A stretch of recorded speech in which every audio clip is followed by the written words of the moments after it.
Un témoin oculaire de l'une des deux synagogues néo-zélandaises a raconté comment un fidèle avait réussi à désarmer le terroriste et avait tenté de le poursuivre, soulignant que la police et l'ambulance avaient tardé à se rendre sur les lieux du crime.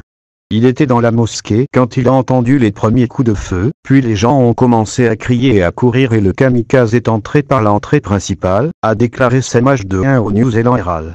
Il a ajouté que la mosquée était petite et ne pouvait accueillir que 60 à 70 personnes et était assise à l'entrée des personnes âgées, où le terroriste a commencé à leur tirer dessus. Selon des témoins oculaires, l'attaquant disposait d'un équipement de protection, notamment d'un casque et d'un gilet militaire, mais un jeune homme a tenté de l'arrêter. Le jeune homme a saisi l'opportunité et s'est dirigé vers l'agresseur pour prendre son arme. Ce héros a tenté de chasser le terroriste, et a couru derrière lui, mais d'autres personnes l'attendaient dans la voiture et il a réussi à s'échapper. Un de ses amis a été touché à la tête et quand il est sorti en courant, la police ne l'a pas autorisé à retourner à la mosquée, il n'a pas pu sauver son ami, il saignait jusqu'à sa mort et il a fallu plus d'une demi-heure avant l'arrivée de l'ambulance. L'attaquant est entré dans la mosquée avec 2 fusils et a commencé à tirer sur tout le monde.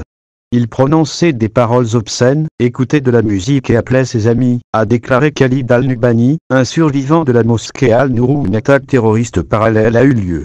Il a poursuivi. Un des fidèles a essayé de lui prendre l'arme, mais il l'a tiré directement et a essayé de le chasser, mais je ne pouvais pas. L'homme s'est également plaint de la lenteur de la police et a déclaré qu'il a fallu 20 minutes pour arriver et nous étions au centre de la ville. Cependant, de nombreux survivants affirment que leur ville et la Nouvelle-Zélande dans son ensemble ont toujours été un endroit très calme et paisible. Les autorités ont annoncé que 50 personnes avaient été tuées et plus de 20 blessées après avoir tiré sur les mosquées.